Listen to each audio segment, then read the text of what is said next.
டாக்டர்கள் உங்களுக்கு செக் பண்ணணும். ஏன்னா, நீங்க சின்னதா இருக்கு, பெருசா இருக்குன்றது கொஞ்சம் சிக்கலான விஷயம். விந்து பைகள பொறுத்தவரைக்கும் ஸ்டாண்டர்டா இந்த 15லேருந்து 25 சைஸ் இருக்கணும். 15லேருந்து 25 இந்த ரேஞ்சுக்குள்ள இருக்கணும். இத விட பெருசாச்சுன்னா, அது விந்து பை பெருசாகுதுன்னு அர்த்தம் இல்ல.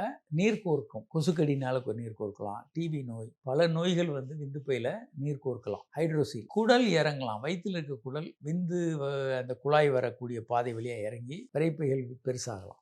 வேற சில நோய்கள் அடிபட்டு ரத்தம் தேங்கலாம். இப்படி நிறைய நோய்கள் இருக்கு. டாக்டர்கள் செக் பண்ணணும். தேவைப்பட்டா ஸ்கேன் பண்ணி பார்க்கணும். அப்பதான் உள்ள என்ன பிரச்சனை அப்படின்னு தெரியும். கிருமி தொற்றுக்கள், இன்ஃபெக்ஷன், அடிபடுறது பல காரணங்கள். அதனால தான் நீங்க கிரிக்கெட்லாம் ஆண்கள் விளையாடும்போது கண்டிப்பாக கார்டு அணிஞ்சு விளையாடணும். கார்க் பால் யூஸ் பண்ணீங்கன்னா கண்டிப்பாக கார்டு போட்டுக்கிட்டு விளையாடுங்க. ஏன்னா அடிபட்டதுன்னா வீக்கம் வரும், சர்ஜரி வரைக்கும் கூட போகலாம். சில நேரங்களில் விந்து பைகள் கீழே தொங்கிக்கிட்டு இருக்கிறதுனால அது திருகப்பட்டு டெஸ்டஸ் டார்ஷன் அப்படின்ற ஒரு எமர்ஜென்சிக்குள்ள வரும். அதை நீங்கள் ஒரு 6 மணி நேரம் 8 மணி நேரத்தில் சரி பண்ணிடணும். ஒரு சர்ஜன்ட்ட போய் அதை மறுபடியும் திருப்பி விட்டுணும். நீங்கள் ரொம்ப லேட்டாக போனீங்கன்னா அது விந்து பைகளுக்கு ரத்தம் போகாமல் அது உயிரிழந்து போயிடும். அதை காப்பாற்ற முடியாது. ஆப்ரேட் பண்ணி எடுக்க வேண்டியது. அதனால் விந்து பைகள் வீங்கிறது, பெருசாக இருக்கிறது இது எல்லாமே நீங்கள் உடனடியாக மருத்துவர் அணுகணும். இன்னொரு விஷயம் என்னென்னா, நாட்கள் 1 மாதம் கழித்து போனீங்கன்னா அந்த மருந்துகளில் சரியாகிற வாய்ப்பு ரொம்ப ரொம்ப குறைஞ்சி போயிடும். அப்போது ஆப்ரேஷன் தான் பண்ண வேண்டியது. அதனால் பிரச்சனைகள் இருந்ததுன்னா உடனடியாக மருத்துவர் அணுகுங்க.